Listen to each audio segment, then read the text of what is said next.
Hi everyone, good evening, and back to Mad World after our Christmas break, and we have Max Igan on tonight. Igan,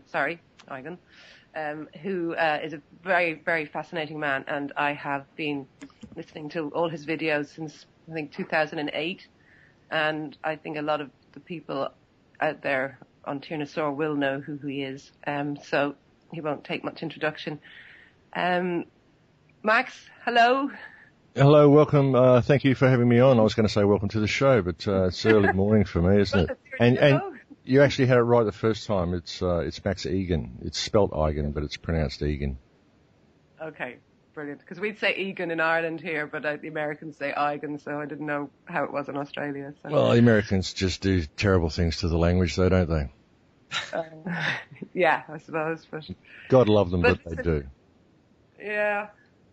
Well, you know, sometimes I'm really prepared about what way I'm going to ask and what direction I'm going to take a show. But with you, you know, it's just so all encompassing. I just thought, just don't even think about it. Just get talking. So, the last, I listened a lot to your sort of YouTube that you put up, and there was one a while back which was actually very, very touching when you'd actually been in Gaza, hadn't you? You'd gone through the tunnels and things, but since then, what have you been kind of working on, and what have you been doing, and what's your next project? Well, that was actually over a year ago that I went to Gaza, which was a very, very profound experience in my life. It really, really was. You know, it was something a place I'd always wanted to go and look at, and it was amazing to actually go there and meet the people. But since then, I mean, I've been back in Australia. I've actually been back to Peru last month, and the month before I spent 5 weeks in Peru, filming for a new documentary.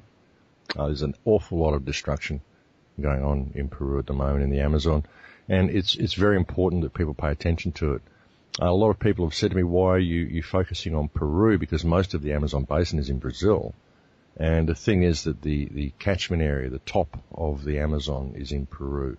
And to take out the Amazon, if you want to destroy the Amazon, all you've really got to do is destroy its source. And that's what's going on in Peru. There's massive amounts of clear felling going on, a lot of it quite illegal, done through bribery. They're tearing down the forest and planting crops like papaya, which will grow anywhere. A lot of what they're planting there is palm oil. A lot of what they're tearing down the forest for is to make charcoal to sell to people for their wood stoves. So they're basically turning the Amazon jungle into charcoal. And this is not acceptable. So I went there to check that out, and I want to make a documentary film about that. And I've been working on this project that I wanted to launch last year, which I've kind of half launched now. It's in its infancy.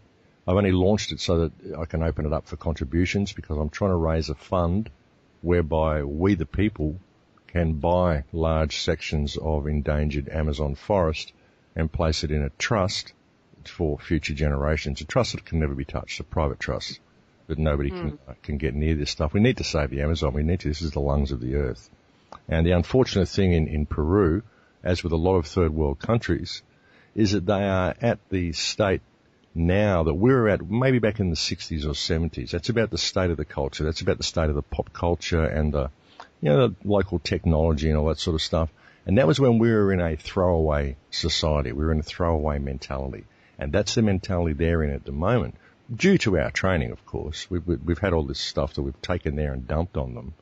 Because we didn't use it anymore. So even if you go there, you'll find that the pop culture is Transformers and things like this, stuff that we were into 30 years ago. All the stuff that we didn't sell, they took it there and they marketed it there. And now they're bringing them up about 30 years behind us.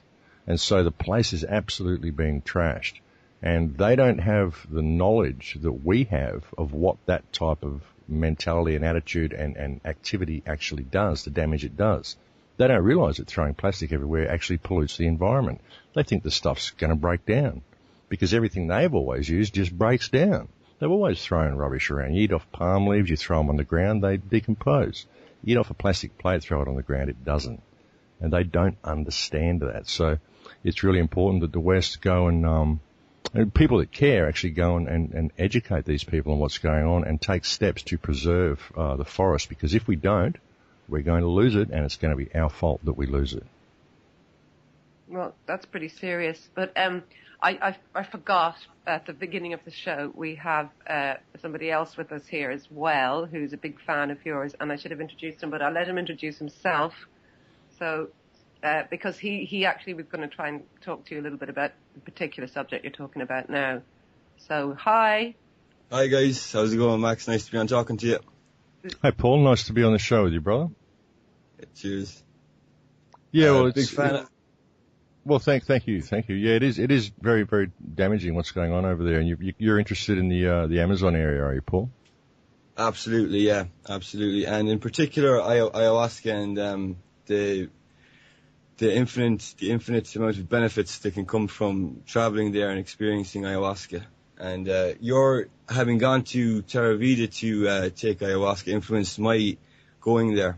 So actually. Yeah. Okay, you went to the same retreat, did you?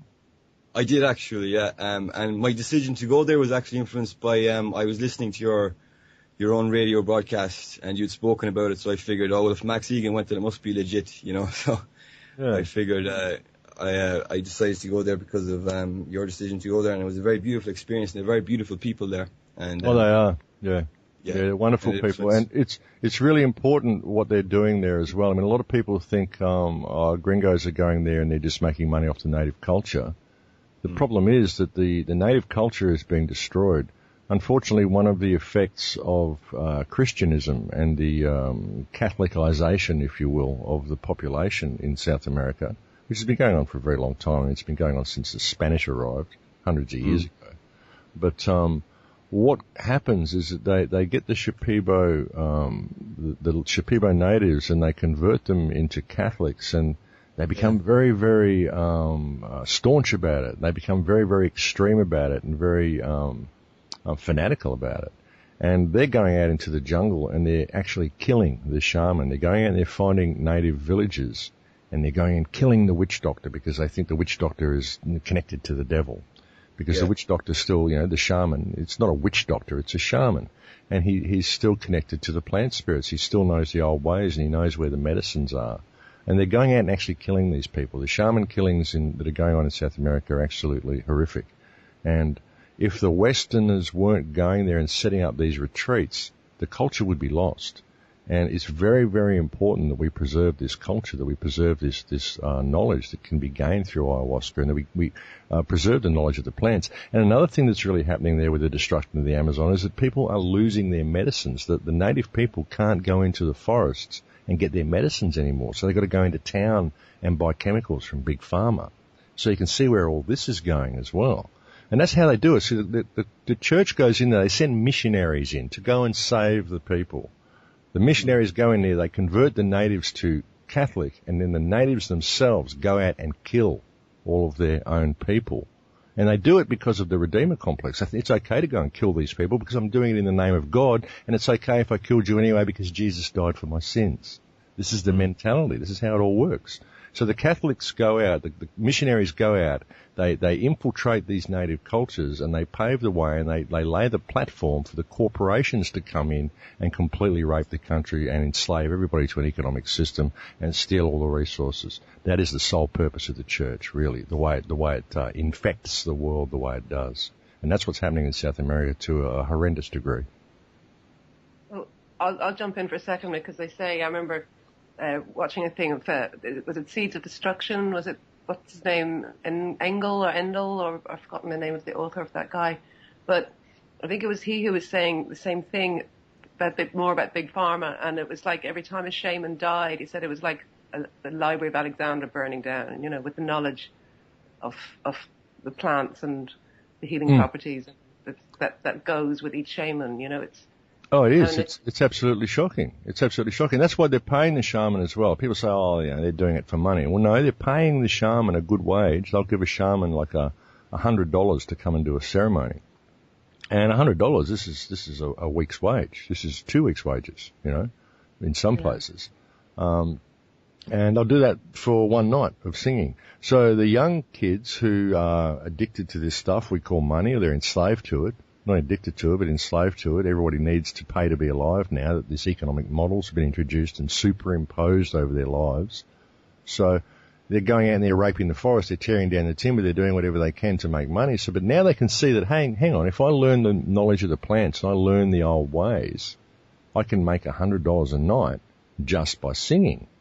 And then they go and do ceremony themselves because they want to learn the old ways. And once they do ceremony, it reconnects them to the earth and they see the folly of what they were doing anyway. So they end up coming back to the old ways. They end up really wanting to learn the culture. So in that way, we can use money as energy for the right purpose. You know what I mean? And so that's why it's good to pay the shaman, because it's bringing people back into the fold, you know. That's good to know that at least a bit of that is happening, because, you know, this whole kind of, I don't know how to explain it, but a sort of a mixture of, you know, well, obviously the three main sort of, you know, the money, the church, the spiritual, the enslavement of people's minds, you know, coming at from every angle, and as well as the poisoning of the earth and the poisoning of our minds, and it's, you know, it's all kind of the one plan, really, you know, from the same. It is. I mean, they do this because, I mean, they're wiping out the shamanistic culture because they don't want us to have that knowledge. That's the main reason that they're doing it. It's all part of the same plan. Yeah, and it's interesting what you're saying about the Amazon River, you know, what they're doing to the water, because, you know, I feel, and I think I got this from you first, from listening to something you said way back with the Deepwater Horizon fiasco, you know, which has now stopped the Gulf Stream. But apart from that, you know, that the oil of the planet is almost like her blood, and the water is the deep emotion. And when you, I mean, look with Fukushima and what's happened with the BP oil spill and everything, you know, once our oceans are gone, that's affecting the emotional level of the human race. And never mind that it's catastrophic for our survival, but, you know, it's poisoning the emotions, and people, whether they know it or not, are in tune with all this. Well, hopefully they are, you know, if they haven't been too over-conditioned. And then now the plants and the trees and the air that we breathe because of the trees going, it's, you know, it's almost like they really are trying to wipe us all out. I don't know, for some robotic race or whatever. They're changing us. They're changing us into transhumans, but they're removing us they're removing from us the knowledge of the past. They're removing from us, if you can look at it as a biological computer system, really. You could view the water of the planet. I mean, water has memory. It was just proven. Water has memory. You can look at it through water clusters. Just studies of water clusters have shown the water remembers everything that happens to it, always, and it forms, you know, an infinite amount of clusters to encode these memories. So everything that you are, everything you experience, every emotion you have, every energetic state you go through is all encoded in the water of your body. Your body's 85% water. When you die, that water returns to the groundwater and it replenishes the cache of the computer system. So you can think of the water as the memory cache of the computer system, the physical memory cache. There's also another cache, an energetic memory cache, because whenever you have a thought or an emotion, it leaves your head as an electromagnetic frequency, and it changes the field around you. And that thought, that frequency, still exists. It always exists out there in the field. It's like a radio wave. Now, you could go out there and you could pick up the very first radio signal that was sent, which was actually Hitler talking at the Olympic Games in Berlin. That was the very, very first radio broadcast the world ever went out over the world, was Adolf Hitler talking at the Berlin Games. Interesting. It was at that. Anyway, I'll stop. Yeah, interesting. Yeah, but that radio broadcast, that frequency that went out that day, still exists. It's still out there traveling through the universe. Somewhere in the universe could get a little crystal set, and they could tune in, and they could pick that up one day. Remember the film Contact that came out years ago? And the aliens, the first thing they got was that radio broadcast, and there was the whole controversy. The first thing the aliens broadcast to us was the voice of Adolf Hitler. Okay, because that was the very first radio broadcast that went out. That's why they used that. So all this stuff's still there. It's still in the cache. And there seems to be a concerted effort being undertaken by the powers that believe they be to destroy the cache, to destroy the water of this planet. With Fukushima, deep oil horizon Gulf spill, all the oil spills, all the stuff they do, cutting a hole through the barrier reef here, fracking, destroying the groundwater in every country. What's all of this about, you know? And the oil is the blood of the earth. It's the blood of the earth, and it's used to lubricate the earth and to hold the tectonic system together. You can't take the oil out and refill it with water the way we're doing. Water doesn't have the same viscosity as oil. You can't lubricate the tectonic plates with water, you know. So we're doing a terrible, terrible amount of damage to this planet. And but there seems to be a huge, huge effort to destroy the water in not just the groundwater, the fresh water, but also the salt water from what they're doing to the oceans. It's incredible the effort they seem to go to destroy this stuff. And so you've got to ask why. I think it's to destroy the memory cache so the people who do get connected, people who do these shamanistic ceremonies and start switching themselves back on, because really we're only operating to 3% of our capability. There's 97% of us yet to go. And they're making sure that if that comes back online, it has no access to the memory. It has no access to the true knowledge of the planet, because that's where it exists. It exists in the ether. It exists in the water. It exists in the field around you. And this is what you see when you do ceremony very often. You can actually enter that spirit realm, and you will have spirits of the past literally come up and talk to you. And these are 3D people. They look like people. They come up, they'll sit on the edge of your bed, they'll lie down at the edge of the bed, they'll come up and they'll stand next to you, and they will communicate with you telepathically. And you can access all this. And it isn't a hallucination. That's the thing. Ayahuasca isn't a drug. It's a medicine that connects you to the spirit world, and it can heal you both physically and emotionally and mentally. There's been people cure themselves of drug addiction, alcoholism, heroin addiction, all sorts of stuff. So people really need to pay attention to what's going on here. Absolutely. I've experienced actually overcoming alcoholism myself because of ayahuasca. And I spent a large portion of my life not figuring I'd ever be able to get over it. But ayahuasca miraculously managed to cure me of that somehow. What it was for me is I actually did the worst of my drinking post-ayahuasca. And it was quite similar to a story I heard Graham Hancock tell about how his relationship with marijuana had become destructive in his life. And he described how he got a clear message to not smoke marijuana anymore. But as soon as he got home, the first thing he did was fill up his vaporizer bag and inhaled. And as soon as he inhaled, he was overcome with this feeling of intense dread, you know. And I had quite a similar experience with alcohol. The first thing I did when I left and got home was I started drinking again, and it just went completely wrong. Just turned into a psychotic arsehole, really. And that was kind of ayahuasca's, I think, for me, her kind of tough love kind of lesson at the end of it all, to give me a real kick up the arse. Because it's not a very, it's a very nurturing and healing experience, at least it was for me, but at the same time, she doesn't soft soak you. You know, she tells you the way it is, whether you like it or not, and to deal with it. And Oh yeah. Tough love, all right, man. She'll slap you around. She'll slap you right around the room. And, but then she'll say, but now that I've slapped you around, hey, it's okay. I love you. Exactly. Now that you know it, it's all good. It's just up to you. Don't backslide, because if you do, I'm going to come and kick your ass again.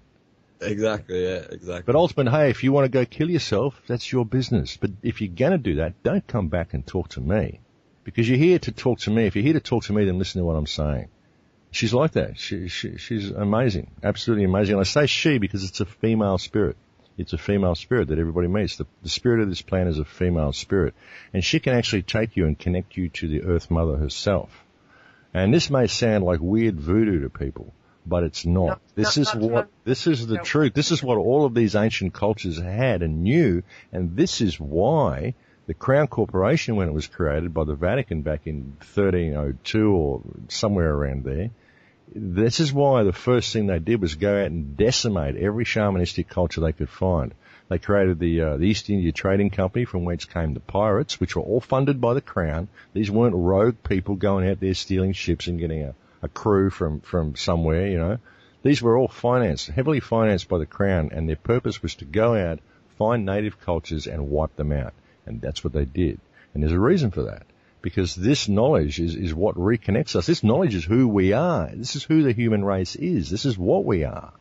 We're not this corporate entity that we believe we are from our birth certificate that has to follow all of these rigid rules that are all man-made and contrived. This isn't who we are. We're living in a matrix, a paper-based fictional reality, and it's based on an economic model that is being used to destroy this planet and all life on it and turn it into something that it isn't, a machine-type culture. And people who want transhumanism and want all these enhancements and want all this new intelligence and all this stuff, they only want that because they don't know what they already have, because they've never experienced it, because they're only operating at 3% of their capability because of all the rubbish that they're fed by this system. And it's important that people wake up to this. We've got to preserve this culture.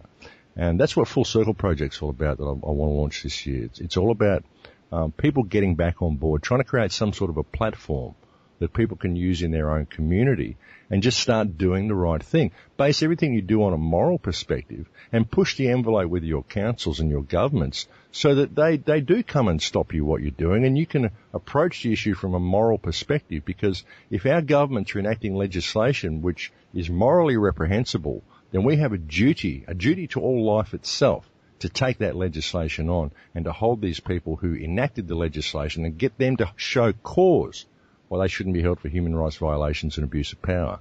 That's the way we have to approach it. We can't do it from their legal system. We've got to do it from a moral perspective, and it's got to be done by every single community on this planet.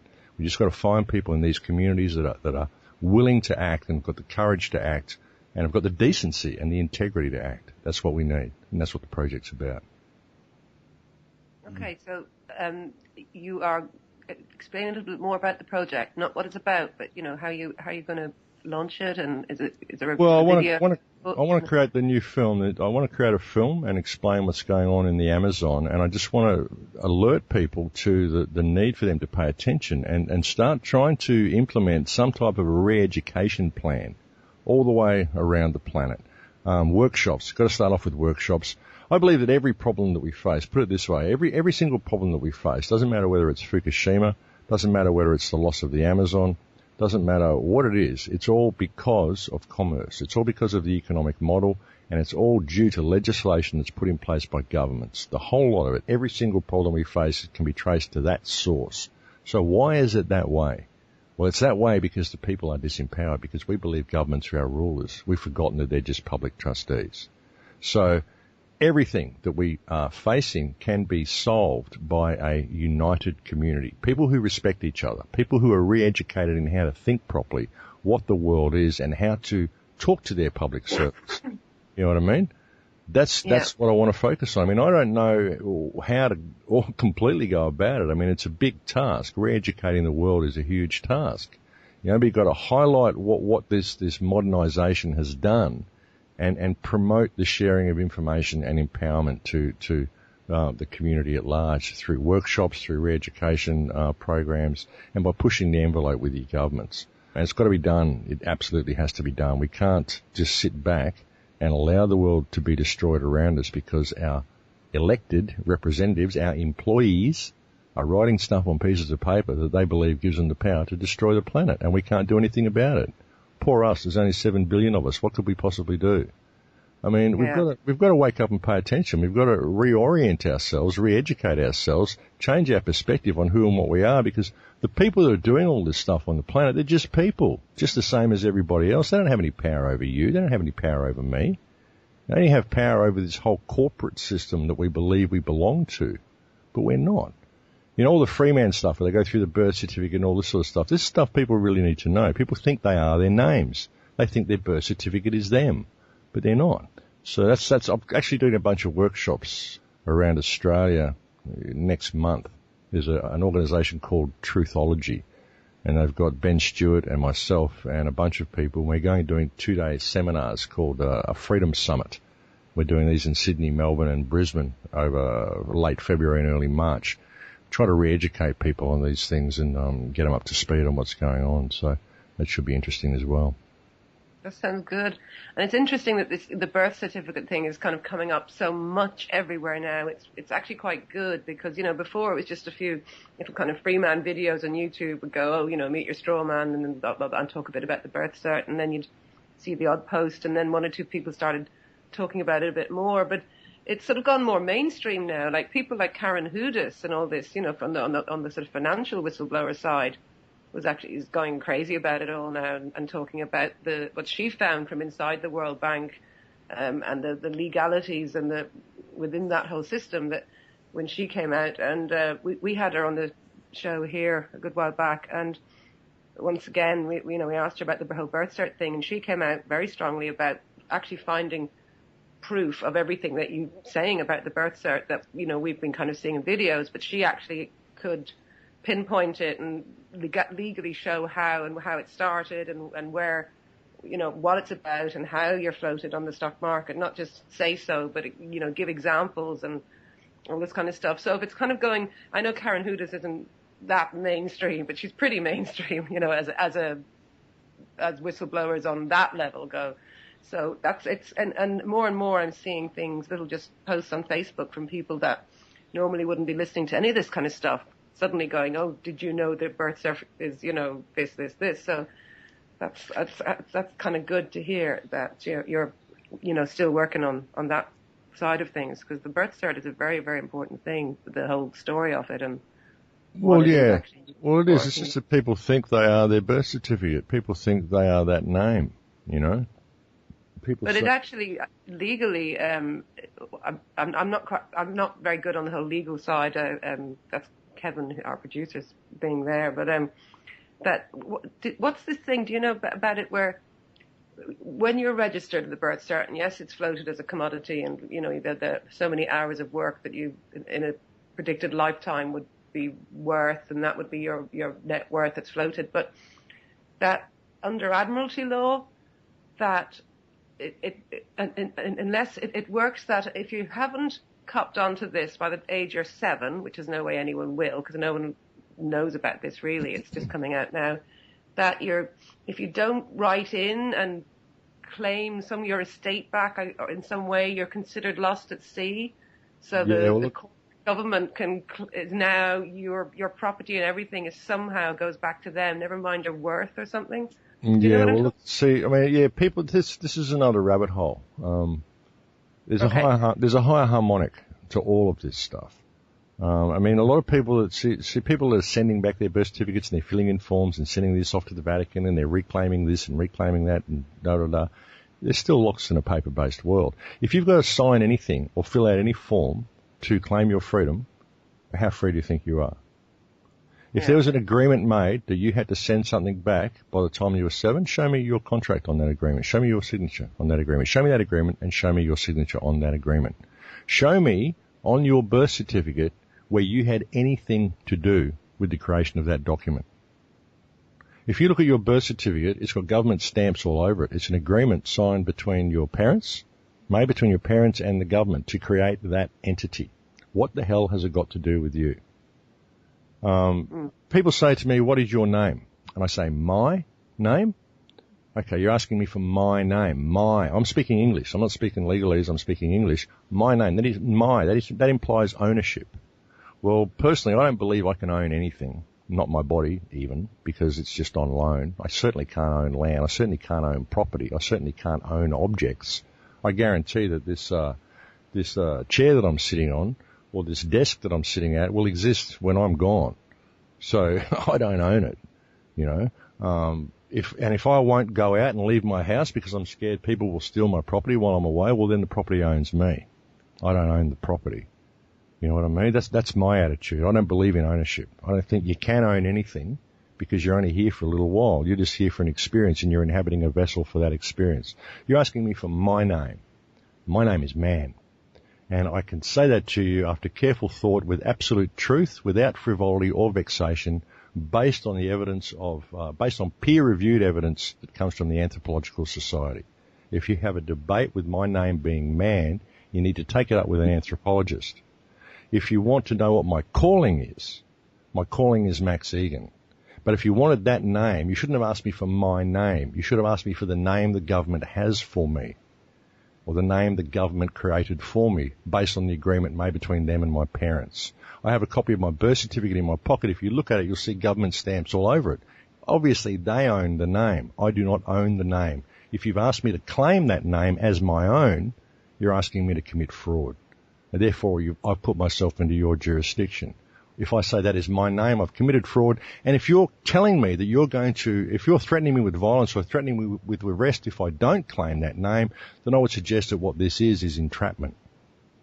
That's my attitude to a policeman asking me my name. If he asks me my date of birth, I'll say, well, apparently it's the 30th of October 1957. I only have that information based on the testimony of two known liars, my parents. These people told me they told me the Easter Bunny was real. They told me Santa Claus was real. They told me the Tooth Fairy was real. They're liars. So I can give you hearsay based on the testimony of two known liars because I have no first-hand knowledge of the event. Again, if you're asking me to give you a definite on my date of birth, I'm sorry, but I have no first-hand knowledge of the event. You're again asking me to commit fraud. You see what I mean? You're not your name. You're not your name. You are man. You are a frequency of consciousness inhabiting a vessel. The rest of it is corporate. It's all bullshit. Okay? And if you've got to fill out any forms, or you've got to claim this or claim that or do anything that they tell you you've got to do, you've got to run around any little ring at all to establish your freedom, then how free do you think you are? Why don't you know who you are to begin with? Okay, hold your hand up. If you're claiming you have a right of ownership over this vessel that I inhabit, I'm holding my hand up here and I'm opening my fist. Can you do that? Because if you can't open and close this hand on this vessel, then you don't own it. I do. And if you're claiming you have a right of ownership over it, I need proof of claim. Show me proof of claim granted to you by my creator that gave you permission to own this vessel that I inhabit. And if you can't, I'm accusing you of being part of a slavery system. I require you to show me proof of claim that you're not. Because I can prove that you are simply by the fact that you've dragged me to this courtroom. Where do they go from there? What is their defence against that argument?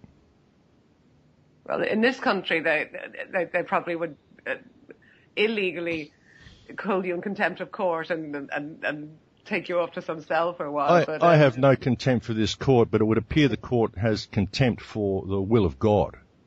You know, is this court not based on the law of God? Do you not want me to swear on the Bible? If the court is claiming it's a higher authority than God, I need proof of claim. Hey, I'm a law-abiding citizen. I'm here to do the right thing. But you people are not providing me with proof of claim. You're claiming a right of ownership over this vessel. I need to see proof of claim. Under your legal system, I need to see proof of claim before I can continue.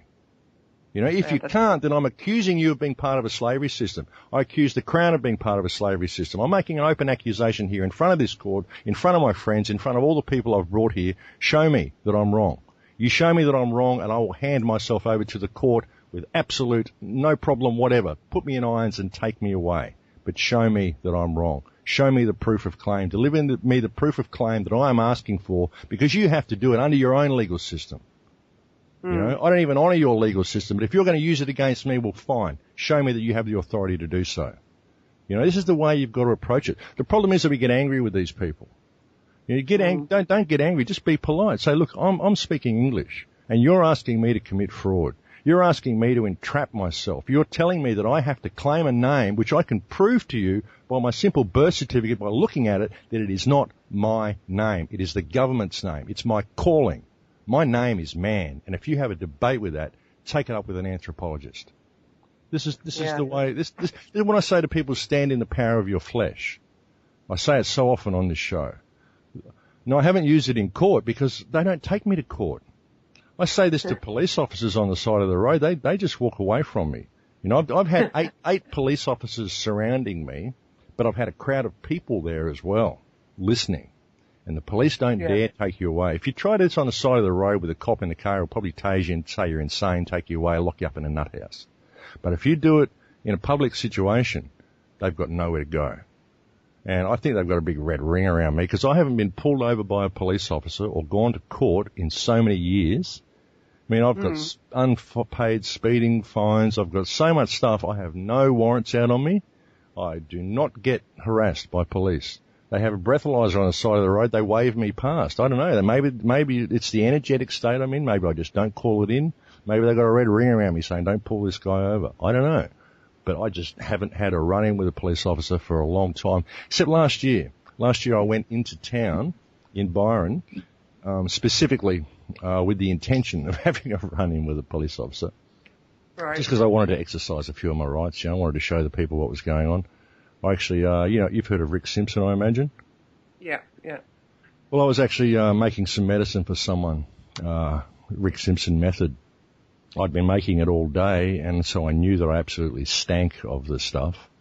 And so I went into town, and it was schoolies night. It was Friday night. It was the night the school all got out, and the town was full of like 80 extra police, and it was sniffer dogs and police on horseback and everything. So I went into town, stinking of hash oil. Knew that I would be, and I went into the local hotel, and I was talking with some friends, and 4 sniffer dogs just made a beeline straight for me, and the police dragged me out. I was quite indignant about it, so I've got nothing on me. There's no reason for you to be doing this. Your dogs are mistaken. And I went out and I went through this whole procedure that I've just gone through with you in front of the whole pub, in front of 8 police officers. They were trying to get me on something, and I just kept speaking in this manner. And I had virtually the whole hotel out there listening to me, which is exactly why I went into town, just because I knew they'd come for me because I stank of oil, even though I didn't have anything on me. And so I would create this situation whereby I'd be able to educate the hotel. So I did that in Christmas 2012. That was fun. That was the last run-in I had with the cops. And that was the first one I've had with them for probably 10 years. Well, I know that Kev here he was arrested for sitting on a piece of grass, not smoking any. Well, I don't know if he might have been smoking some at the same time, but the arrest was, I can't remember what it was, but he wasn't smoking any. Sorry, he was sitting on some grass in a park, and he wasn't supposed to be sitting on this piece of grass. And I don't know, it's on YouTube, but he had a very interesting day in court, and he then, because Kevin set up Tir na Saor, he was very interested in the whole Freeman thing. He kind of brought it to Ireland, and he's a very young guy, but Kevin's actually gone back and studied law to get that side of it, Max, which will intrigue you. And he actually graduated, but he refused to take an oath to the bar. So that's why I was just asking if Kev wanted to jump in here when you were coming in on legalities, but he's sitting back, taking a back seat, just listening. But this stuff fascinates him, and I just think Kev should maybe have a 5-minute chat. But you see what I mean, though. There's a higher harmonic. I mean, all the Freeman stuff has been great. It's been great because it's exposed the fiction. That's the best part about it, that it's exposed the fiction, because ultimately it's all fiction. If you're using any piece of paper for anything, you're still in the fiction, because you're flesh. Everything, God created man and gave man dominion over the earth. Anything below that is a creation of man and is fiction. If you're claiming you have a right of ownership over this vessel, and you are claiming that I have to accept that name as mine, when it's got government stamps all over it, then you're claiming a right of ownership over this vessel, and you're asking me to commit fraud. Prove me wrong. Where do I go from here? How can I go forward from this point until you've cleared up this for me? Clear up the fact that, you know what I mean? How can I even offer you a plea? How can I even even honour this court until you can clear up this issue for me? Because this is what I'm saying. And I'm not being frivolous or vexationist. I'm just saying, hey, clarify this for me. Because as far as I'm concerned, I'm living flesh. Yeah. What is this? Who are you people? Why do you believe you can do this to me? What is this? They have no defence against this because you've stepped above the fiction. You know what I'm saying? But also for me, what's interesting is you just said that, between God and the earth is man was given dominion. But if you're into the Bible, interesting they stuff in it. They are. It's their legal system.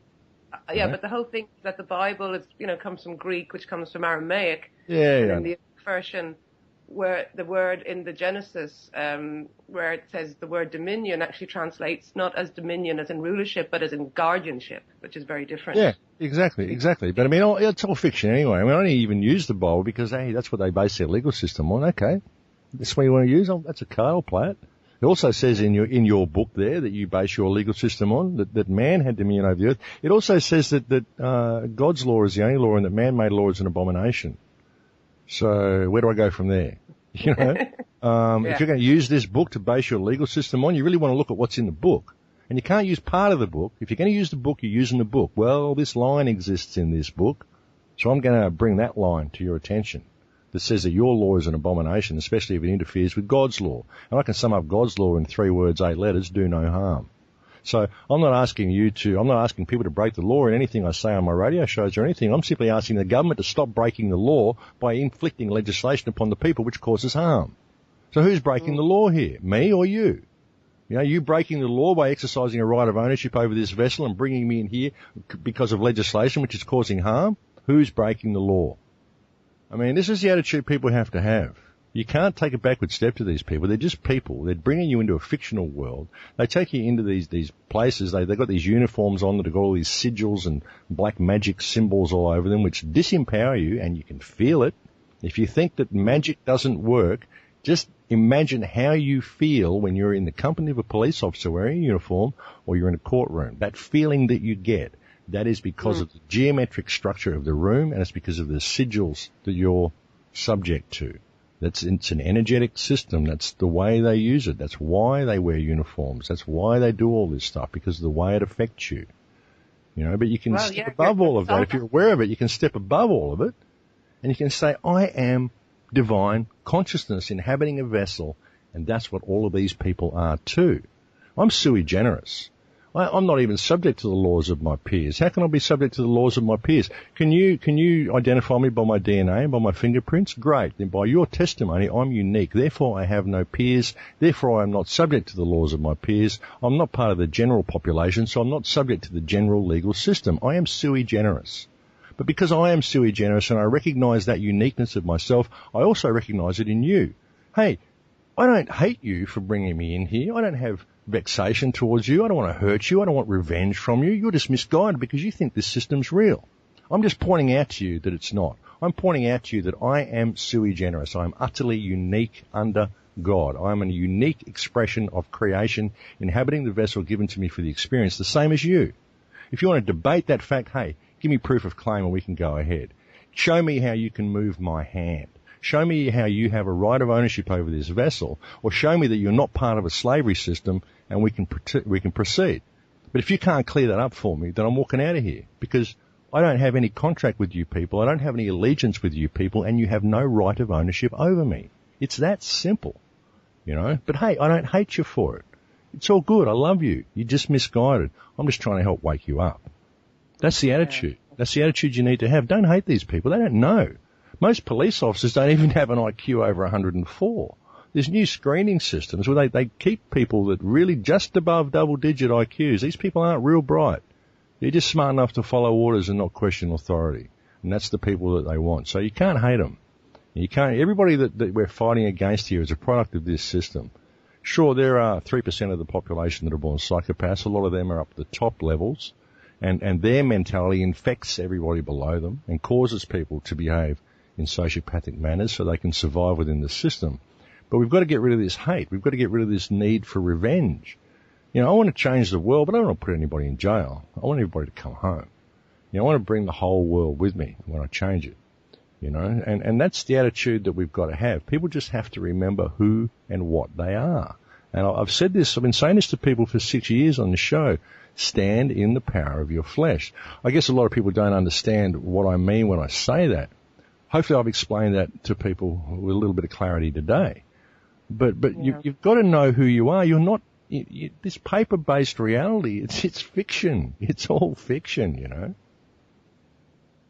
Yeah, very much so. This is brilliant, and it's very refreshing to hear you going over it. You know, the way you are with us. So, is there anything you want to move towards? Obviously staying on the same line of things, but anything you want to bring up now, or will we ask you, can I bring you onto another section of this whole matrix, or? You can take me wherever you like to go, Antonio. It's your show, darling. I'm not even sure where I want to go myself now. I'm happy to be on. And I'll babble for ages on any topic. You get me going, my blood gets up. I get a little bit passionate, and I'll just go. You'll have to put your hand up. I love that. Here, I'm actually listening to you, and I'm getting sort of goosebumps. You know what I mean? It's kind of it's the energy that you give, which is beautiful energy, and it makes your kind of hair stand on end. And I'm sitting there going, yes, I'm sitting in my flesh, I'm sitting in my power, just listening to you. You know, it's great. Which shows exchange of energies that are so real, so. Well, they are, it's the higher harmonic. And hey, look, we're all still finding our way through this. This whole free man thing and this whole birth certificate, this has been a big learning curve for everybody. And we go down these little paths, oh shit, I got the answer. I got it. Oh, wait on, there's more. Oh, wait on, there's more. Oh, wait on, there's more. But often people find these bits and they go, I've got it. And then they get tunnel vision, they go down there and they're stuck in that tunnel. They won't step above the fiction. Because it's all fiction. You know what I mean? Everything below man is a creation of man and is fiction. The only thing you need to know in their legal system are two words. Sui generis. Okay? Sui generis. Which means I am unique. If you're claiming I'm not, show me proof of claim. Right. Proof of claim is an amazing thing. It really is. Ask for proof of claim with everything that they say. And never forget who and what you are. Never, ever claim your name. Explain it to you the way I did. Hey, it's my calling. Sure, you can call me by that, but I can't say it's my name because you're asking me to commit fraud. And if you're forcing me to do that, I would suggest to you that what you're offering me is entrapment. Isn't that illegal under your system? Because I've explained to you why it's not mine. I've shown you my birth certificate. There's no signature of me on there. You're asking me to commit fraud. And you're threatening me. You're threatening me with violence if I don't commit fraud. This is entrapment. Pure and simple. While we're on all of this and the energetics and, we know a lot, especially through Kevin, who is very impassioned in the actual, the whole energetics of the legal system. And yes, the sort of the magic spells that go on within the court and, the big man, the black robe who summons you like a spirit, would it summon a magician summoning a spirit? But there's different sides to the whole kind of beast, as I like to see it. The side where they're poisoning our waters, they're poisoning our memories, they're, fluoridating us, they're chemtrailing us from the sky. And yes, it's to bring in this transhumanist agenda, obviously, and have this kind of robotic whatever. And, humanity can go in two ways. It can be those that want to stay with that and those that look for either eternal life or which is very different than, sort of prolonged life in a third D box mechanic or whatever. But the side of the energy in money, because at the moment, big talk going around, obviously especially the last few weeks, never mind months, is this whole, global reset. Is it good? Is it bad? There was the One People's Public Trust. There's all this stuff coming out from every direction. Is it, oh, it's all going to happen. Oh, it's the cabal just coming in with a whole new, it's their one world system attending to, set people free with all these, this gold and shine. You know what I'm talking about. So what is your view on the power of the monetary system? And even if we change it to a better one, or not a better one, but if there is a global reset or whatever, and it's just the same old coming in with a new system, making the slaves think they're free, but under just a better system, but still a slave system. But how do you see the entrapment and the power that to itself holds over us? It's a very, very it's an incredibly difficult program to break. Money. You have tribal cultures and native traditions, they can't understand the concept of money. No idea why we would think this stuff is valuable, why we would pass it around to each other. With money comes the concept of ownership. And it's a program. And once it's been superimposed over people's minds, it's incredibly difficult to break. That's what you've put there is the $1 million question, which is interesting. We'd even call it that, isn't it? It's the huge question. I think the only way to break people out of that program is through things like ceremony. To reconnect people back into a gift culture, because our natural state is a state of abundance. Money is the only thing that prevents us from being in that state of abundance. We could transition ourselves, I believe, into a situation where we didn't need money by giving everybody an abundance of money. Because once, if everybody was a billionaire, money would lose value, wouldn't it? That's one way to do it. But it's going to be a slow transition. We have to get the interest off money. We have to get, at the moment we've got money that's based in debt. And people, they're so confused about where money comes from. We actually create it ourselves. People think that it's all created by the fractional reserve system. The banks just print money out of thin air, all this sort of stuff. No, they print paper out of thin air. Well, they print paper out of trees, actually. But We create money out of thin air. The banks don't create it at all. We do. Every time we go in and take out a loan, we create that money ourselves. The bank just prints it up and says, now that you've created that money, I'll take that money that you just created, which is the loan document you just filled out, because it doesn't have two signatures on it, doesn't have the bank signature on it as well, it only has yours on it. It only has one signature, and it says $50,000 on the top. Therefore, that is a $50,000 promissory note. We will take that, we will trade that on the stock exchange, and we'll make you use our paper, which is all these little $100 bills, which all add up to $50,000, the same as your promissory note. But because you're using our paper, we're going to trick you into thinking we lend it to you, so now you're going to have to give all that paper back to us, plus interest. So we're going to launder all the money you created back into our hands, and you're going to have to give us a little bit extra, which means you're going to have to go and exploit the community in order to get that bit extra to give to us. That's what's wrong with the money system.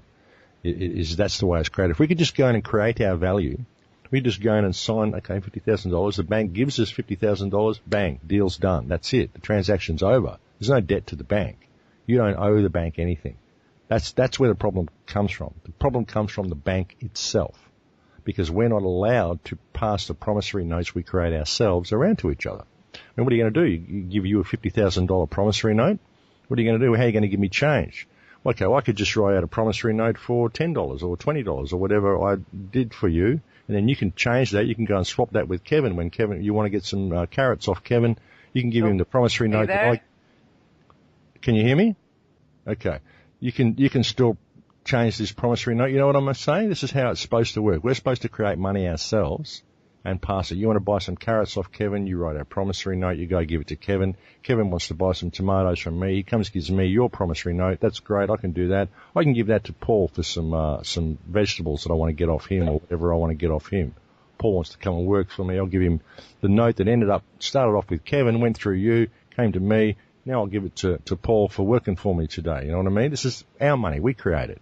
That's the way it's supposed to be. We could do it that way, and if we were doing it that way, which is the way it used to be, these things used to be called receipts.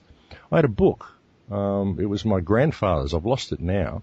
It was called A Book of Receipts. And it was a fantastic old book. It was an old journal, and it had recipes in it. A receipt used to be a recipe. You used to go and do work for someone. I'd go to some farm. You'd fix this guy's plowshares. The guy would give you a recipe for glue. Okay, beautiful recipe. You get this bark and you get this sap and you get this stuff and you mix it together. You got this incredibly powerful glue. You take that somewhere. You need some stuff from the bakery. Hey man, I've got this great recipe for glue. I need 3 loaves of bread. No worries. Give you the 3 loaves of bread.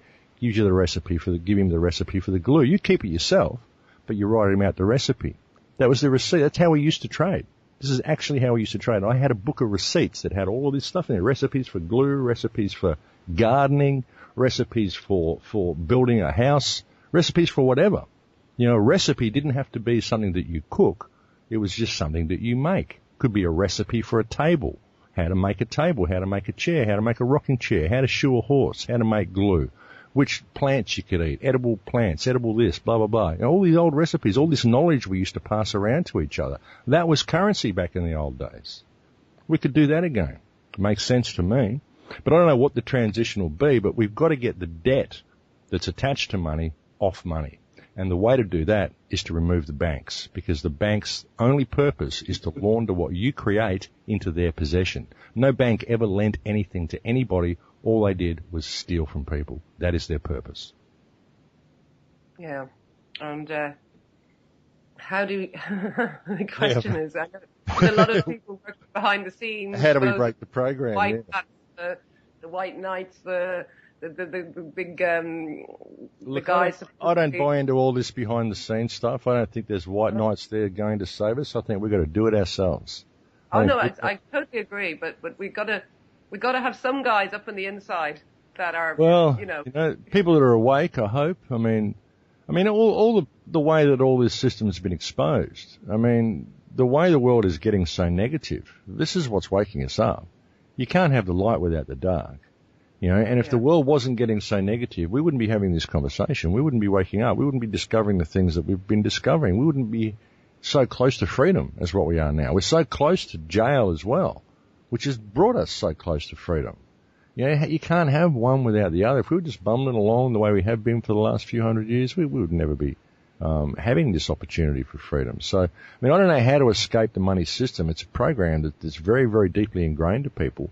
But I believe that if we can at least implement an honest monetary system by alerting people to the real nature of how this one works, because like, who was it, Woodrow Wilson or Andrew Jackson said that if people ever understood the rank injustice of the monetary system, there'd be a revolution before morning.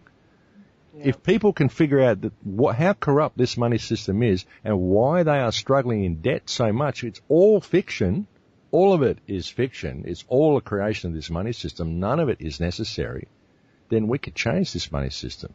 And I believe that over a period of even maybe as short as a generation, we'd realize that we don't need it. We go back to trading recipes and go back to trading knowledge, go back to being all that we could be. We'd realize that there's a different harmonic. We don't have to base our lives on collecting this stuff.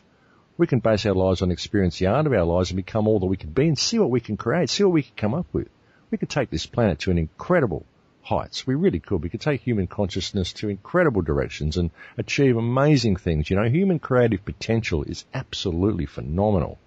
And the only thing that holds us back is this economic system because we believe it's real, mainly because people don't know how it works.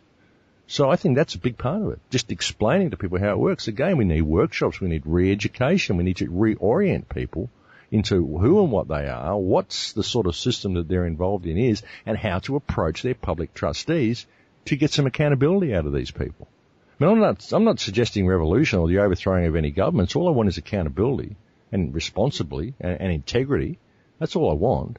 I mean, and I'm quite prepared to talk to these people. I'll public debate any politician, any police officer, anybody. Let's get up on a stage and talk about this stuff. Any of them.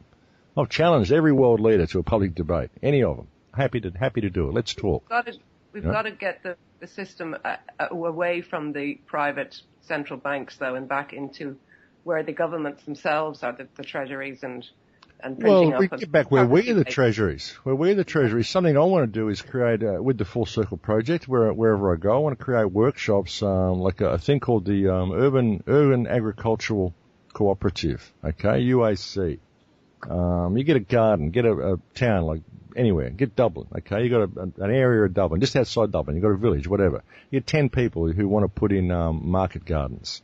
So put in market gardens. You keep one bed for yourself. You sell 2 beds to a co-op. You give 2 beds to a co-op. You get the co-op money. You get all these, say, you've got 10 families in the village who all have these market gardens. They put in the, all the produce or most of the produce that they make into this co-op. They sell it to the rest of the community. Everybody who is part of the co-op and everybody who buys from the co-op, all these people get a little identity thing. Yes, we're all part of this co-op. So what the co-op does with the money it makes from the gardens is it starts its own bank and then it lends out interest-free loans to everybody who's part of the co-op. So you start your own banking system. Okay, you want us to use your paper? We'll do it, but we're going to do it through our bank, so we're not in your central bank. This is our cooperative bank. It's a private bank. You've got to be in the cooperative to be able to use the bank, and you get loans from the bank at 1%, which is just enough to cover paperwork and run the bank. Something like that. So that frees you from their system straight. I mean, eventually we want a system where we've got no banks at all. But we need a transition to get away from their central banking system. People are stuck on a banking system. Okay, they think it's real. Fine. Let's make our own through these cooperatives that are local to our own community. So this little village has its own cooperative, it has its own bank, and it lends to that village. That's us. You know, you want to come and borrow from this bank, you've got to join the cooperative. You know? Do this in every town. This will really undermine their banking system. They wouldn't know what to do if the people did that. Well, you've got to stay in touch with us, Max, because they're developing a project like that on Tir na Saor. But I think I've just seen in Kev wants to go for a very short break. So are you happy to go and have a cup of tea, make another cup of tea and come back? Because I'm on fire here. You're on fire. I'm good, guys. It's your show. You just say, Max, it's break time. I'll just talk till the cows come home. So 5 minutes. But that's just everyone, you know, hold this thought because we're carrying on from exactly where we are when we come back because this is brilliant stuff. So, okay. And I'd like maybe Paul would probably want to come on and have a little chat. I'm sure he's sitting there. Yeah, sure. A lot of things mulling over that he's dying to ask as well. Max, you're brilliant. This is a really exciting show. Okay, let's go make a cup of tea and we'll be back in 5 minutes, everyone. Hi. Okay, we're back, and this is getting very exciting. But I do at this point want to drag Kevin on, even though he's a bit reluctant, because it's Kevin's thing. So Kevin, just if there's anything you want to talk to Max about. Yeah. Hi guys. Just sitting in the background here listening, and on the break there talking to the guys, and Tony convinced me to come on. The reason I didn't want to is because I'm just really enjoying this conversation and listening to Max speak and the flow there. So like I'm online now, I'm here now. So if you want to just continue and if there's anywhere where I can jump in, I will. Nice segues, Kevin. Well, I'll leave you and Max to talk for a minute now. I'm not lighting a cigarette because I want to come in a little while and take it. Well, do you mind if we go back a little bit of some of the things you were saying?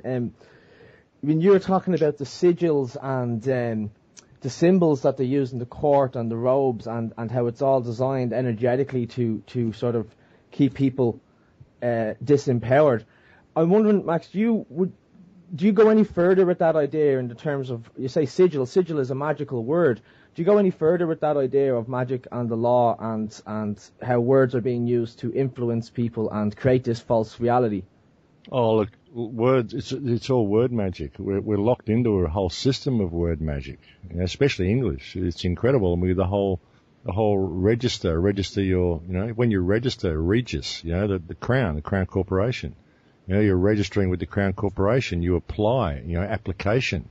Beg, apply, beg. You're begging to be registered. You're begging for their jurisdiction.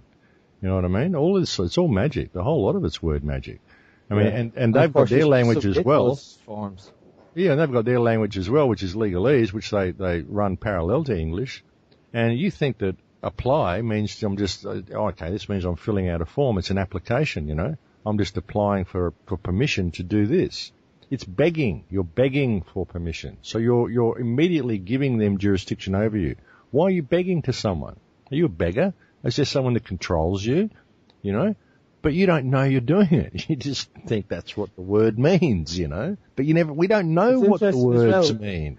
What does the word individual mean? All this sort of stuff. People don't know what it means. What does the word understand mean? People don't understand what it means. People don't realize what it means.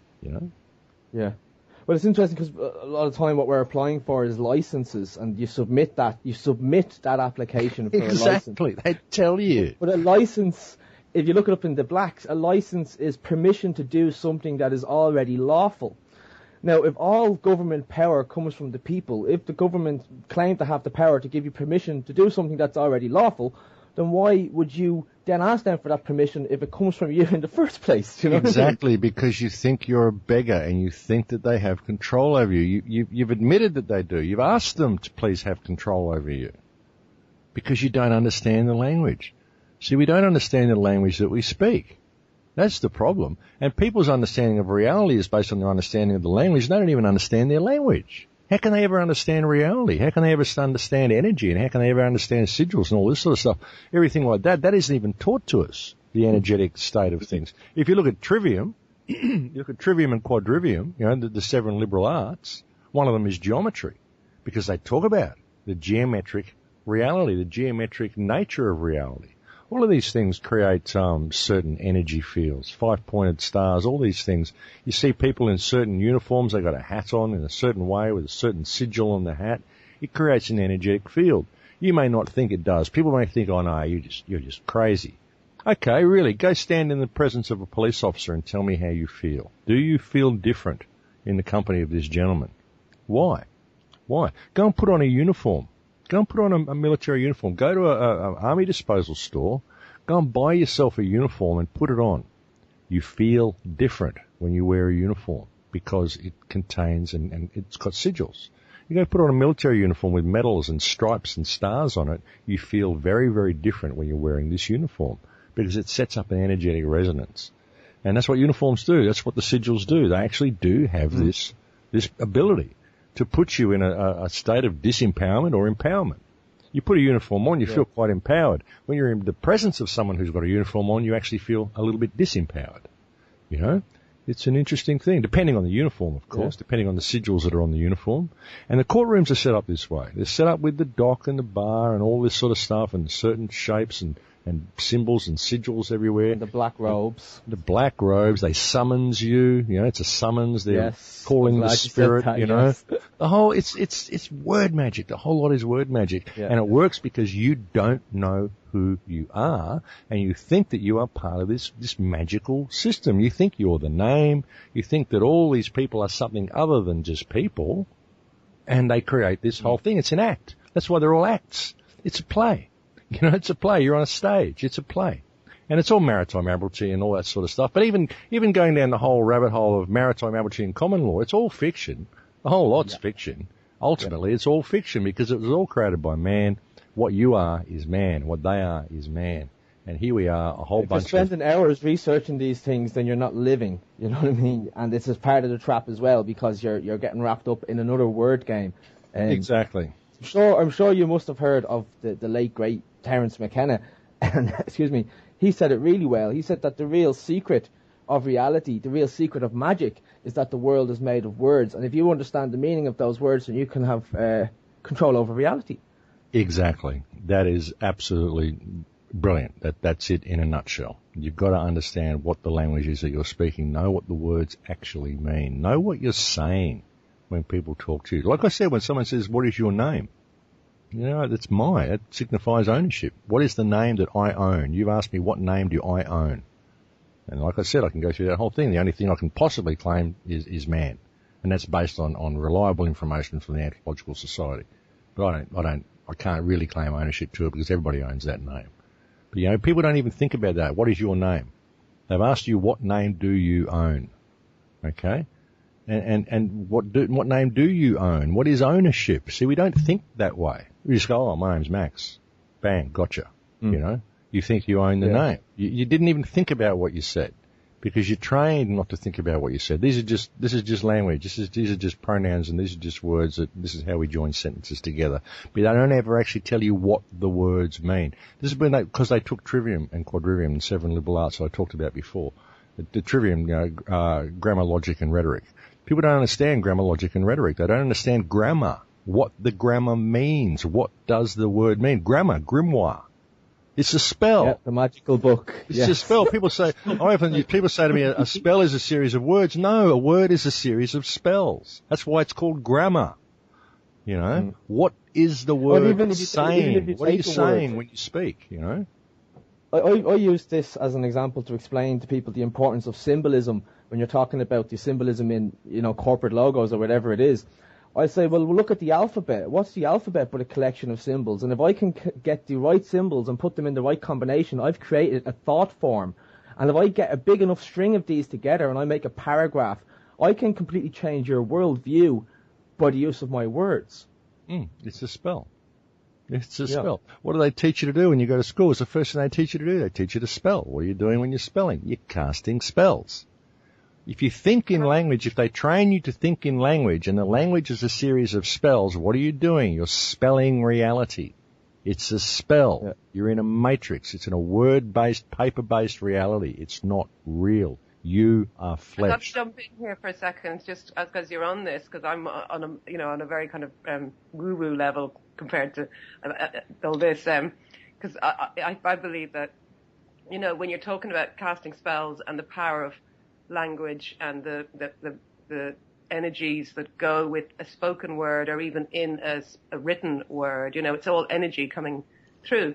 But you're actually dealing with the telluric realms of how our dimensions are put together. And on the telluric is where you have the elementals. And when these magicians, whether it be dark or white or whatever, do their magic and they summon these elementals they're not there to be bossed around, but you can be subconsciously doing it by using words that you don't even know you're using. I mean, the guys who do perform magic rituals know exactly the right sounds and the right words to kind of try and control the elements, the elementals, which is just, you have your etheric body or astral body, but the telluric realms where a lot of this energy takes place is very manipulable, and it shouldn't be abused.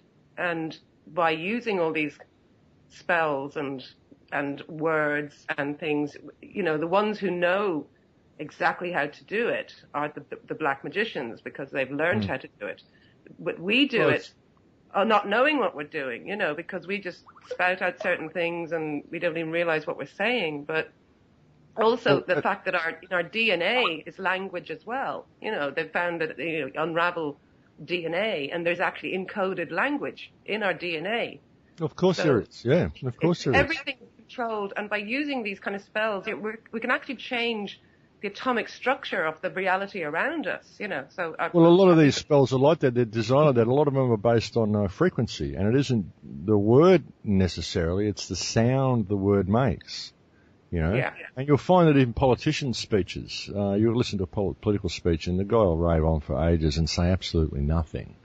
But during the speech, there'll be certain sounds that are made. There might be the end of one sentence and the beginning of another, and it will create a certain sigil. Because a sigil that you may see, a symbol that you can look and see, a visual sigil, also has an oral counterpart. Every symbol has a sound that goes with that symbol. And the sound may be a word. It may not be a word. It may just be a sound that sounds like a word. It may not even sound like a word. It may just be a sound. But each sigil has a sound. And so you can put these sigils in political speeches. This is why you can listen to a political speech and get numbed into this trance. And at the end of it, you come out and go, wow, what was that all about?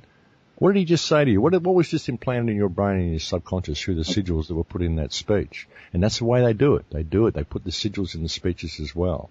And this is very, very ancient knowledge that goes way, way, way back. I think it's very interesting when you can actually trace this through the secret societies, even the grammar, the logic, and the rhetoric side of it, and the use of words, the black robes. It all goes back to, as you say, very ancient times, and you can trace this through those ancient times, even to the fact that we call a judge a magi straight. I think is fascinating, because a magi is a word for a magician, and straight is a word for strategy. So they're magical strategians. They tell you, see, Kevin, they tell you what they're doing. If you understand how the language works, they tell you exactly what they're doing. It's all there. It's all there in plain sight for people to see if they understood the language. But because they don't get taught the trivium, they don't understand. They took that out of the school system about 140 years ago, the trivium. Before that, people used to know this sort of stuff, you know. Did you I'm know, just looking at a question on the... Sorry, go on, Antonia. I was going to say, Max, did you know... I mean, this all is kind of making me think, you know, that back to the Tower of Babel story, you know, where the gods or whoever, the Anunnaki, whoever you want to call it, came down and obviously that human beings were very much in tune to frequencies and language. And remember, their languages were dispersed because they built their stairway to heaven, whatever, you know, what people think of as a Stargate, whatever it may be. But you remember, suddenly the gods are angry. I don't believe that to be God, but wherever these guys were, and they disperse the human race, and they confuse their language in the Tower of Babel. You remember? And they obviously did something to confuse us, like they're doing now. With the water and this to sort of disconnect us with the memories of these frequencies. But our criminal, I know the house in the EU, whatever, in I think it's in Brussels, is shaped like the famous painting of the Tower of Babel.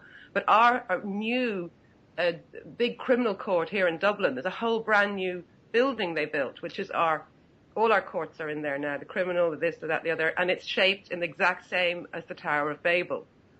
It's that structure. You look at it, it's that famous painting of the Tower of Babel. Yep. Once again, to confuse your language, to confuse the EU building as well is modelled on it, and it seems to be a very common theme that they're doing now. Well, you got some weird stuff going on there in Dublin. When I was there last year, that needle you've got in the middle of town, that's pretty interesting. Oh, bad feng shui. Oh, the antenna. Oh man, that's like not nice. makes you think the Archons are real. That one. Oh well. I don't know what that thing is. It doesn't feel very comfortable about those. Totally very, very uncomfortable. I was talking to John Weigel earlier on, and that's what I'm going to be doing my show on next week, is on the dangers of Wi-Fi. And we did actually mention this, and underneath the spire in Dublin, there's a manhole beside it, and the odd time, if you're in Dublin, it's open and they're doing work on it. I throw my eyes down once or twice, and there's a lot of computer equipment under there. More than is necessary for a little light on the top of it, like, you know. Yeah. That's interesting. Yeah, what's it really doing, that thing? It's setting out some frequency, that thing. That's very uncomfortable. Yeah. There's a question there in the chat box that I think might be good to throw in here.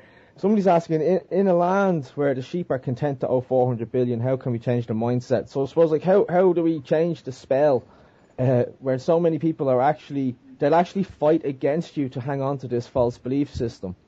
Well, it's a very confronting thing, you know. It's a program. See, that's the thing. A lot of the people in the truth movement, in inverted commas, or the alternate media, alternate research movement, whatever you want to call it, that's something people don't realise. You know, once you are awake to this, it all becomes so incredibly obvious that you can't understand how other people can't see it. But when you try to present this to people, these people have been locked into a matrix. They're locked into a system that they firmly believe is real.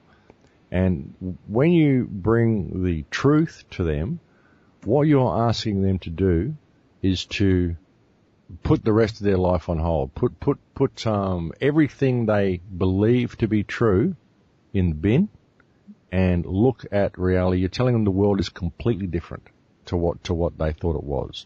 And what you're telling them is that everything that they've done up to that point in their life has been completely and utterly meaningless because they've been looking at the world from the wrong perspective.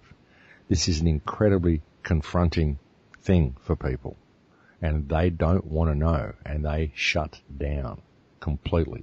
And once they shut down, if you present them information too fast and they reject the information and shut down, then you've closed them off, usually for good. You've got to be very gentle with people. I firmly believe the best thing to do to wake up your community is to lead by example in what you do, become a shining light in your community, be a pleasure to be around. Be the guy who's always happy, who's always positive, who's always putting his hand out and helping people. And people want to know why you're so happy, why you're so positive, why life is just not a stress to you. And, well, it's because I understand how reality works. And then you give them little bits of snippets of information. You give them half a cup. So then they can go and drink that half a cup, and they'll come back and they'll ask you to give them another half a cup. And then eventually they'll come back and they'll start telling you stuff that you already know. Because you've opened the doorway That's great for when them. that happens, isn't it? Yeah, and because you've opened the doorway for them and allowed them to discover things for themselves, because you can never tell anybody the truth. The truth can never be told. It has to be realized. And the best way to help people realize it is to give them a little bit of information and to lead by example in all that you do and help them discover the truth for themselves. That's the problem that a lot of people have. A lot of people see this system and they go into fear and they start screaming, you know, New World Order, you know, control, tyranny, on the street with a megaphone like Alex Jones. Just does not help. You've just gone straight into fear, and you're saying, and people are going, wow, this guy's terrified. I don't want to be like him. I don't even want to know what he knows, even if it's true. Hey, I'm happy. I don't want to go there, you know, because I don't want to function like that. I can't live my life in fear. And that's the problem with a lot of people. They wake up to this information, they go straight into fear, and then they don't know where to go from there. Because it is very, I mean, we have a lot to be concerned about. There is a lot to fear, really.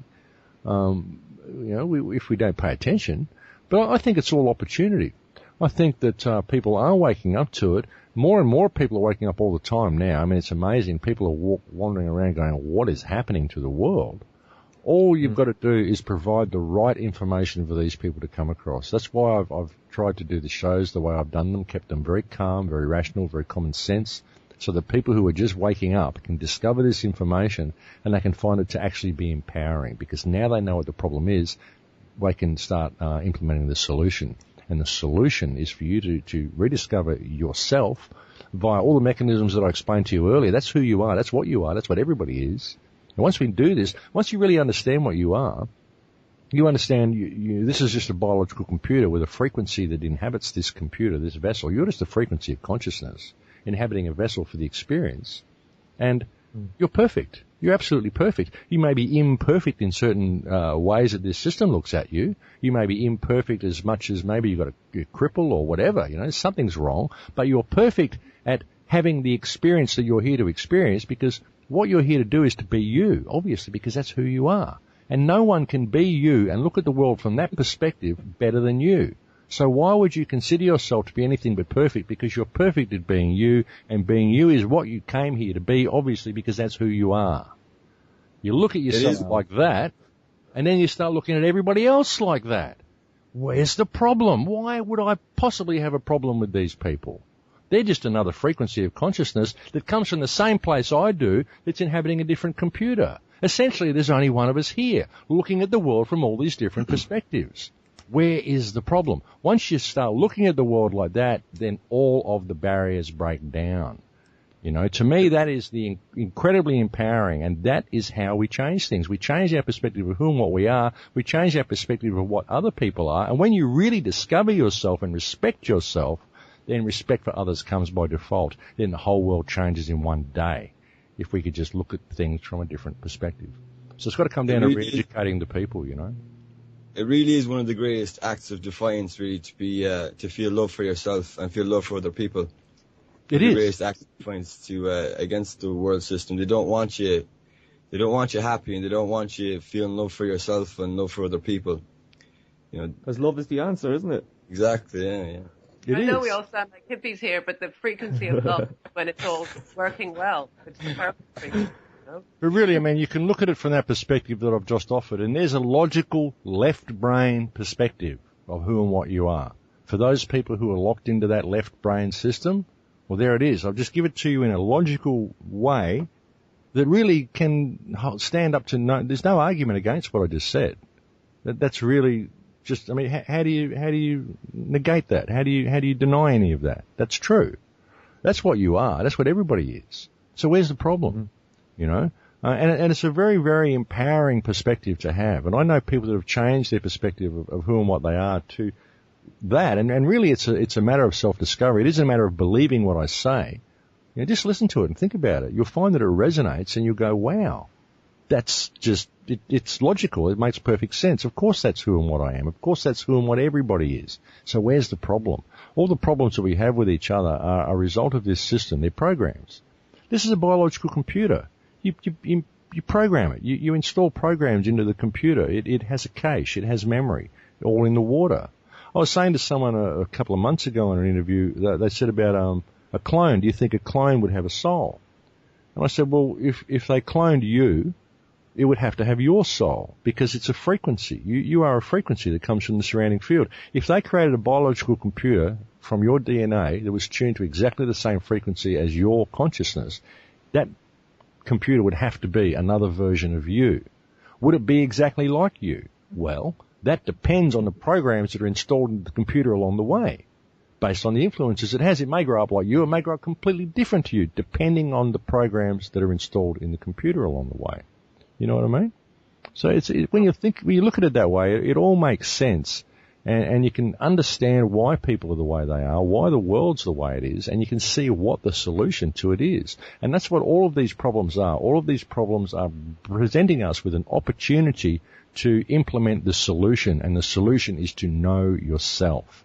Really know yourself. That's what it's all about. And that's where things like ayahuasca come in. That's why ayahuasca is so beneficial to people, because it's an internal thing that peels away the layers of your personality like an onion and shows you who you are. And that's what you need to know, because that's what you're here to do and to be and to discover. It's as if we can starve them out, you know, because they feed on our fear and they feed on our anger and despair. And so if we can starve them out, it's one way of making them, you know. That's a really good way of putting it, actually, Paul, yeah. Yeah. Well, yeah, and it's fear-based mind control, the whole thing. Of course they feed on our fear. It's all based on fear. There's fear of scarcity that money provides, so the fear of being judged by your peers poorly if you don't look a certain way or dress a certain way or have the latest exploding shoes, you know. It's all fear-based mind control, you know. But the fear is because I am one of these people who believes in the archonic world, but not so much as they're just hundreds of little demons running around. You know, they're elemental energetic forms as well, but they're programmed as well. Like everything is part of the program, and there's certain ones that are programmed to feed on the fear frequency, and those are the ones that, you know, it's not that they're evil or anything, it's just that that's their food, and it's a program. So they're going to be attracted to people who set that frequency off because they want to eat, you know, and well, yeah, frequency, then you're not going to be as control, you know, you're not going to have as much. Well, everybody needs to eat. Everybody needs an energetic sustenance as well. Everybody needs energetic food, and we're all connected to Source, and we can all download directly from Source. But because we're disconnected through this system and everything that we're taught and believe, our most ready source of energy is the people around us. So we harvest energy from each other. It's a perfectly natural thing for people to do in this situation, you know. You can't blame them. No, but I always like to think that, you know, people can change their diet, you know. So if you have these kind of programmed elementals, whatever you want to call them, archons or whatever, and they've been used to a diet of fear, if you slowly change your frequency, maybe they'll start changing the diet that they want to eat, you know. Maybe archons. They're worth saving too, you know. We're all part of Source, and if we're going to move forward, we've got to bring everyone with us forward, and even the darkest of entities, I believe, is well, you know, they can look after themselves. They'll go the path that they're supposed to go. You know, the problem that we're facing, the real dilemma and the big obstacle, you know, the hurdle, is to wake people up here to who and what they are, how to break the programs out of them. And this is where all the free man movement and stuff's been so good, because it's been exposing the fiction. This is what I hoped the OPPT would do with that one filing. But then it got hijacked. People wanted to create money systems around it and all this sort of stuff. The only thing that was valuable in the OPPT was that one filing that said, if you be, you are free. The rest of it was noise. But I thought that one filing, hey, if you believe in this paper-based reality, you believe you're locked into that paper matrix, you believe in a birth certificate and all that stuff, well, hey, here's a piece of paper that says that if you're alive, if you be, then you're free. Do you feel free yet? You know, how can I convince you that you're free, that it's a paper-based world? Well, here's a piece of paper that says you're free. It's even registered in their UCC system that they use to enslave you. It's in that system. It says you're free. Do you feel free yet? You know, but no, it got hijacked. People, all the new age people got on there and went, oh, and all these, a lot of the alternative research movement that have a vested interest in maintaining the fight because they get good income from it. Oh, no, don't go there. It's the New World Order. Don't sign up for anything. Nothing to sign up to. It's just a feeling. Do you feel free yet? But of course, within 2 weeks, it was hijacked and turned into this whole, you know, money thing and CVAX, and we're going to create a new system. No, we don't need any system at all. We don't need to be organised at all. New World Order, no. We need a new world, but forget the order. We don't need order because nature is not orderly. Consciousness is not orderly, you know. You know, everyone's scared of the new world, but what do you want? The old world order? Look what it's done. Look at the position we're in. We don't want to go stay here. You know, everyone's scared of change. Everyone attacks anything that might bring about any unity or empowerment. It says, oh, no, it's the new world order. Oh, my God, you know, it's a program. All these people are programmed, you know. So Max, there's another question in the chat there. Sorry, Anton, there's another question in the chat there, just that you mentioned money. What's your opinion on Bitcoin? Look, I don't know. It's just digital. I mean, I don't know. I haven't really looked at it. It's digital currency, though, isn't it? I really want digital currency. I want something I can pass around if I'm going to have currency at all. I mean, I don't keep anything in banks. I don't keep anything. Well, it's just a digital global currency, isn't it? What does that look like? Yeah.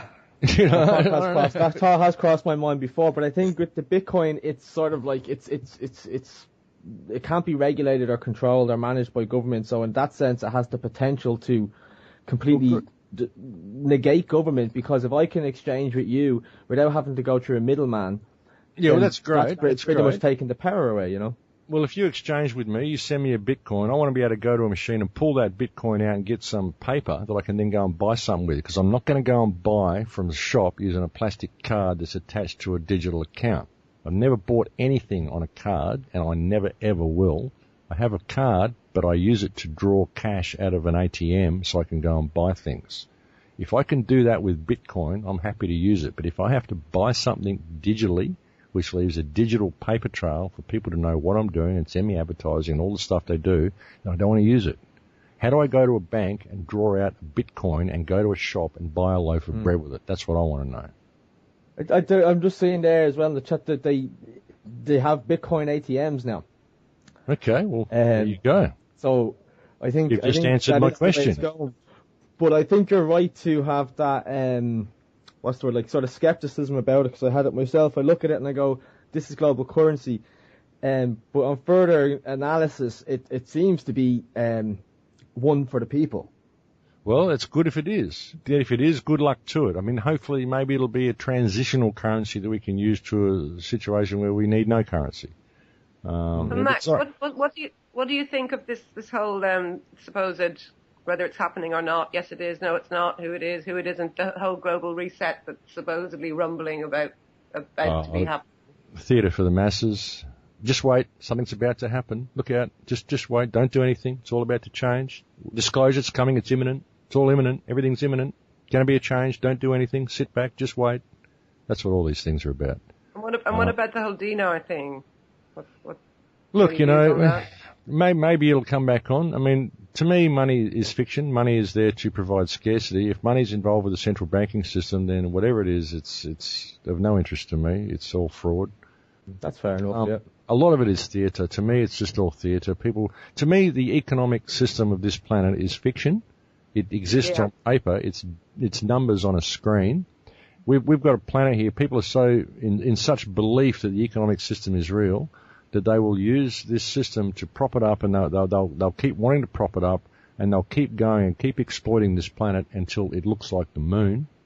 And then once there's everybody's dead and the whole planet's dead and there's 5 or 6 guys left here, they'll be going, my God, we've got to go and find another planet to exploit because I still owe money to the bank. You know? That's the mentality of these people. To me, it's all fiction. Whatever it is, I don't care. Doesn't affect me. I just do what I do, and I use money because I'm forced to. I say, yeah, bring it all down, crash the whole system. I have nothing to fear from the impending crash of the global slavery system. You know, I really don't care about the whole monetary system.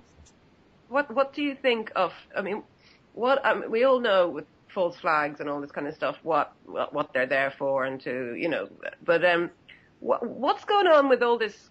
The more recent ones, with because these psychopaths have no problem, running into a school and shooting. Like in Columbine, a load of kids, that's nothing to them. They've no problem blowing up a load of people in 9/11 or going into the Middle East and pretending it's whoever, and bombing a market in the middle of Iraq, all these kind of false flag stuff. But the Boston bombing and the Sandy Hook thing, that all this stuff about, coming out then, oh, it's all crisis actors, the kids didn't exist. What's all that about? Why would they go to so much bother in setting up a false flag that was a false flag within a false flag? I mean, what's all that? I think a lot of this has been done to vilify the alternate media, to vilify the alternate, the truth movement, turn everything into a conspiracy. I mean, you saw what happened with Sandy Hook. The amount of the thing that really raised a red flag for me in Sandy Hook was the video that was posted on YouTube of Gene Rosen rehearsing his lines. Remember Gene Rosen, the friendly old man who took the children in? There was so much wrong with that interview that he gave because of where he was and how would he have not known this was going on and all this sort of stuff. Why would the kids have gone to his house? And then the video of him rehearsing his lines, all this stuff. There's so much wrong with that. Who put that online? How did that get online? Why does that video exist? It's there to raise all these red flags in the truth community so that he's going to start getting hate mail. All the kids' parents are starting to get hate mail, all from truthers, right? Half of them are probably CIA agents. I mean, just doing it, but they've created this situation to vilify the truth movement. We've just had laws come in here in Queensland, Australia, where more than 3 people gathered in a group can be classed as a gang and arrested and possibly even prosecuted under terrorist charges. This is to protect the citizens from bikie gangs. If you look at the legislation, it doesn't say anything about bikie gangs in the legislation. All it says is groups of more than 3 people. So this is all part and parcel with the same thing. It's all to vilify the alternate research community. The whole Boston bombing thing, these guys were truthers, weren't they? The whole the Sandy Hook thing, the guy's mother was a truther, It's all designed to make people like us, people who question the system, make us out to be, we're obviously people who are dissenters, we're against the government, we're trying to rock the boat, we're unstable, we're likely to go and blow people up. That's what this is about.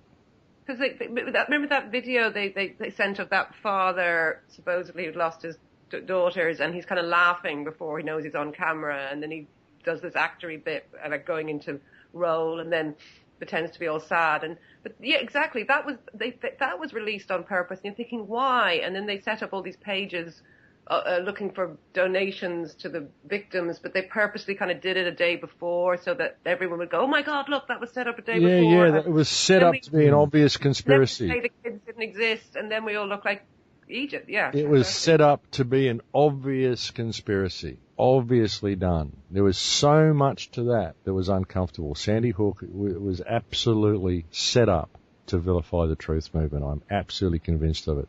Not just to take the guns. I mean, that's part of it. They want to take the guns from the American people. But they really want to vilify anybody who's speaking out against the government, anybody who can see through this system. They want to paint you as a nut. And the best way to do that is to look what these people are doing. They're ringing up and they're abusing parents who've just had their children killed. That's how unstable these truth people are. That poor old man who saved these children, this man's getting thousands upon thousands of phone calls and emails, hate mail from these truthers to think that, all these poor children, I mean, how could these truthers, you can see it. It's fiction. It's theater. It's been constructed this way. And the Boston bombing, the marathon bombing, I mean, this is obviously set up the same way as well. And to use normal household kitchen appliances. Oh, yeah, we can come into your house. Yeah, you got a pressure cooker. A terrorist. And get you for anything they want to get you for, Tapping your phone records, all this, the NSA stuff. I mean, and now even with what they want to do to Snowden, they want to put him in jail. One guy said he deserves to be executed.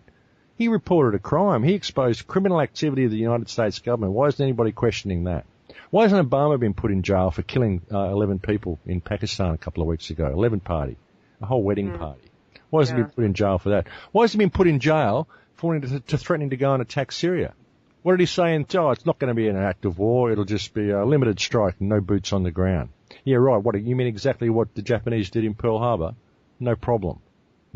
Why did you consider Pearl Harbor an act of war if that's what you've been doing to every country ever since, America is the terrorist of the world. The United States is the global terrorist of the world. They've caused so much problem and so much war, and not the people, but the government. And the government is controlled by European banking cartels. The whole thing's theater.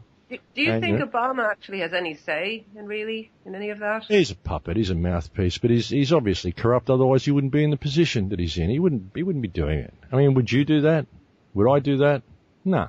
You kill me. Kill my family. Not doing it. Sorry. Not going to do it. I won't be your mouthpiece. You put me in there, I'll bring the whole system down. I'll do the right thing. Oh no, your hands are tied, this and that. You can't. Rubbish. You're as corrupt as the rest of them. There's a lot of stuff online by people who think that I'm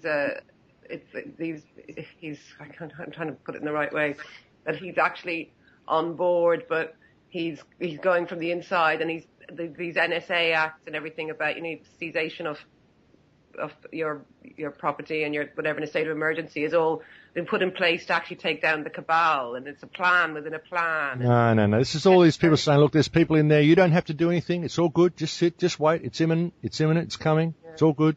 Remember, just sit. No, it's all good. Don't rock the boat. We're doing it. We're taking care of you. It's all good. Rubbish. Yeah. Rubbish. It's theatre. Wake up to yourselves. It's theatre. Remember who and what you are. Stand up and hold your public trustees accountable, and let's take the world in a different direction. Let's do it today. Let's do it now. Let's stand up and ask these people for proof of claim that they have right of ownership over us. Let's ask them let's point out to them that they're public trustees that we employ to manage our infrastructure for us, and get them to explain to us, get them to show cause why they should not be prosecuted for human rights violations simply because of the state of the planet that we're living in. If you've got one person in your country in a state of hardship due to legislation that's been imposed by your government, that government needs to show cause why it should be held for human rights abuses. That's the bottom line. Show me right now and we can move forward. If you can't show me this proof of claim, then we'll take you to an international tribunal and we'll have you tried. That's the position we need to take. We need to start respecting each other and stop letting these public trustees that we employ destroy this world because we believe what they write on their stupid pieces of paper is real. It's all fiction. Wake up to yourselves, people. We've got to fix this planet, because if we don't, we're not going to have a planet, because you're all locked into a dream. You all believe these public trustees have power over you because you don't know who you are, because they've taught you that you're nobody. Well, where did you get that idea? Is it your idea, or is it an idea that's been put in your head? Think about who you are, people. Now, we've got a real opportunity for some change here, but it needs audience participation. Wake up to yourselves. I mean, I've been coming on air and I've been speaking calmly and politely to you for the last 7 years. Are you listening to a word that I've been saying? Because we've got a serious situation here. That's my attitude towards the whole thing, guys. Here. Absolutely, yeah. And Kevin, is there ways that we can? I know that with the DDI and people like that here, they're trying their best to take our governments to court over these issues, to international court, under the Odious Debt Act and all that in the UN. But is the amount of kind of legal obstacles that have been put in their way, and never mind the media coming on kind of trying to vilify anyone who does that. I think with DDI, they're using the political model as it is, and that's fine to do it that way. But I think from what Max is saying, it's not about legal cases or anything like that. It's just as an individual thing about understanding your essence, who you are as an individual, and living from that essence. And when you do that, that's the most powerful you can be. Exactly. There is no remedy to be found in their system. Anywhere in their system, the only remedy to be found is in you, knowing who and what you are and standing in the power of your flesh. Do not take a backward step to these people and ask them to show you proof of claim for anything that they're claiming. Ask them to show cause why they shouldn't be held in breach of trust. But you can't, one person standing up and doing this, you'll get taken out. This is why I've spent so much focus on building community, breaking down the barriers between you and your neighbours. You've got to be a shining light. You've got to be leading by example in all that you do. You've got to be building strong ties with your community around you, because you need to stand together. If you had one city stand up and do this and approach it from this attitude, you could change that city in one day, because the politicians in the legal system have nowhere to go. If you present the arguments that I presented to you today, where can they go from those arguments? They can go nowhere, because what you've laid on the table is completely and utter common sense for all to see, and all you're asking for is an explanation. All you're asking for is accountability. You're not making demands. You're not making accusations. You're simply asking them to please explain. Okay?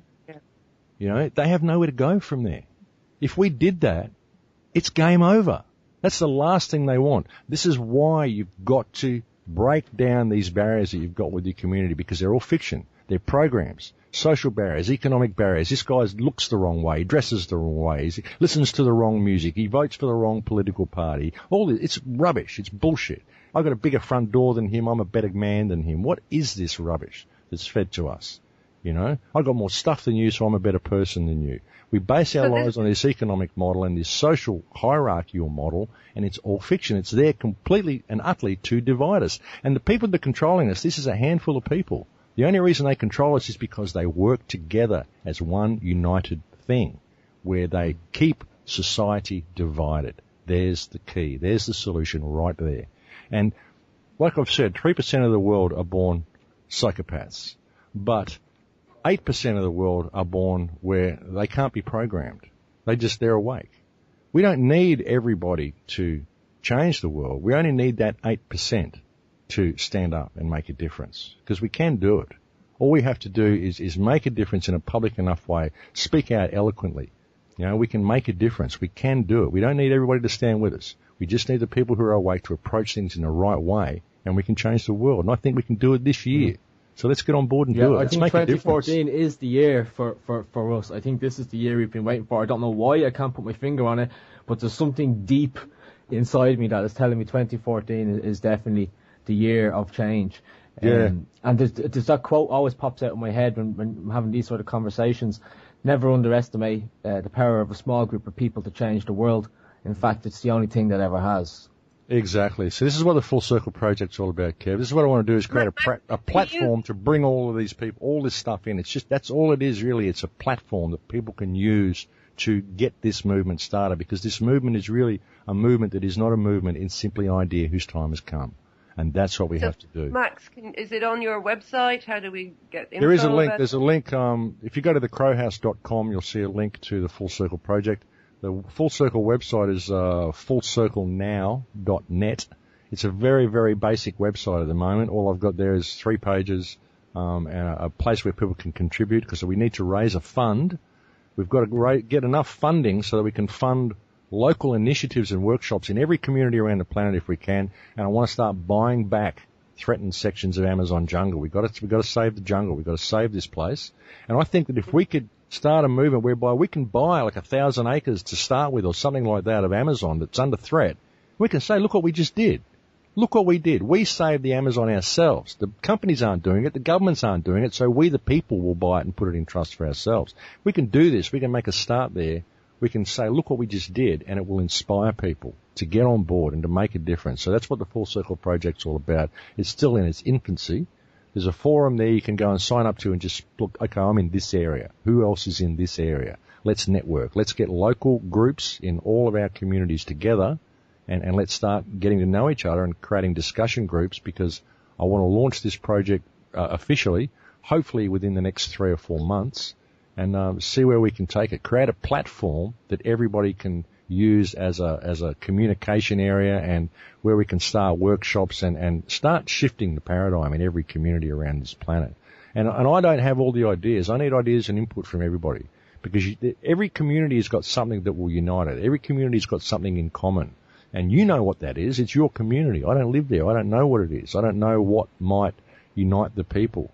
Might be something, anything, like a car boot swap. I mean, a garden cooperative. Might be a sewing group. I don't know, whatever it is that's going to break down these barriers and get you talking to your neighbours. We've got to start talking to the people in our communities. We've started on a Monday now, a whole permaculture garden about, all this as well. And I know Kevin and me were actually chatting last night on our own, about actually trying to, buy some land here and start. Well, yeah, it's crucial that communities. It's crucial that we have the power of community. It's crucial that we have some unity in our community, so that we've got the strength to simply stand up and ask for some accountability. Because you can't do it on your own. You'll get chewed up and spat out. The media will vilify you, all this sort of stuff. But if you've got a whole city stand up and do it, a whole town, well, you're going to start creating ripples and start creating waves that way. That's what we have to do. It's got to start at the ground, and it's got to be from the empowerment of the individual, because that's where the solution lies. I can't save you. Only you can save you. But if you don't know who you are, well, you haven't got a hope in hell. Yeah. Well, this talk has been very, very inspiring, and a lot of it is stuff we kind of knew bits of and felt, but just the energy, and you've been doing this for so long, and it's so kind of, it flows through you, and it certainly sets me on fire, I don't know about anyone else listening here. And no, I have to say it's been very inspiring listening to you tonight. Get it, done, so definitely. I think we will. This is the year. We'll do it, darling. This is the year. We're going to make a difference. Okay. I got on the side on the homepage, I said, this year the gloves come off.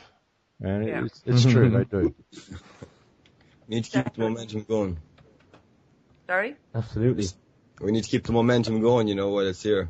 Oh, absolutely. It's not even a momentum. I think it's kind of a beautiful bomb waiting to explode in beautiful slow motion, not even a destructive bomb, but a sort of a rainbow bomb just about to burst. I like to think of it as a wave, and all we have to do is sit back and ride it. Mm. Yeah. That's a beautiful way of saying it. Yeah, surf the crest of the wave, yeah. You got to get out there and paddle though, brother. You got to be participating, You want to catch the wave, not get drowned by it. Anyone who's surfed knows that, sometimes paddling out there is the hardest bit when the current's coming at you to get that bloody wave. That's exactly right, yeah.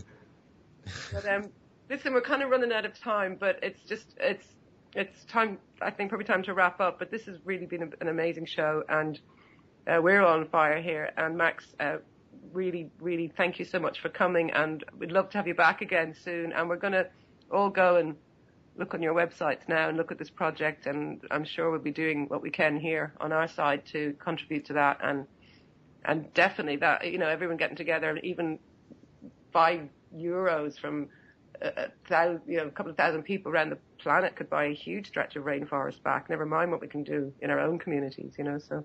Yeah, well, that'd be great. We need to do that because there's a lot of it that's endangered. And, but we also need to be able to fund projects. You've got to be able to have workshops and stuff there, and you can't obviously afford that. So we need to be able to create an umbrella organisation that can fund these initiatives everywhere for people. It's about putting it back to the community. It's all been done through a not-for-profit foundation. Yeah, I have a lovely friend in Kevin knows in Australia. But fullcirclenow.net, it's a very, very basic website at the moment. I'm actually looking for a webmaster to come and actually build a really nice website because it needs a good site. It's very, very basic. I've kind of thrown it together myself, and so I apologise for that. But there is a forum there you can go and sign up to and hopefully start networking in your community. And it's, like I said, it's in its infancy. It's just the preliminary stages. I hope to launch the project around about March or April, I hope. But I'm incredibly busy from between now and then, so we'll just see how I go with it.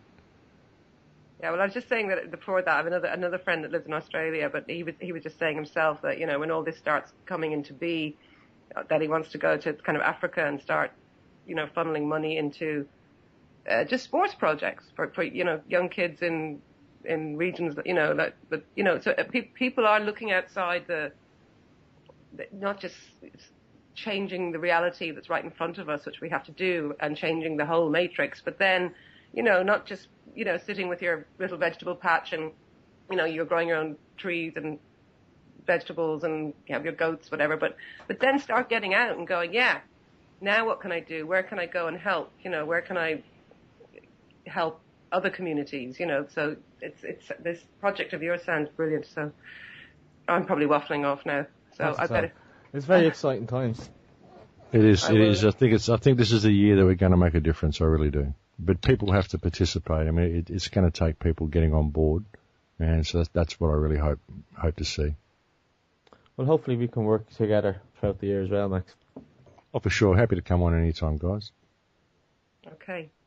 Well, listen. This is I'm just now buzzing. I was a bit sort of sleepy earlier on, and I'm on fire now. So we're going to wrap it up. And I'm once again thanking you very much, Max, and thank you, Paul, and thank you, Kevin. And thank you very much yourself. We'll be in touch, Max. Thank you so much. Not a problem. Pleasure to be on. Thank you very much for asking me. All right, and have a lovely day. Sorry to get you up so early. Yeah. That's all right. It's good for me. Bye, Max. See you, Max.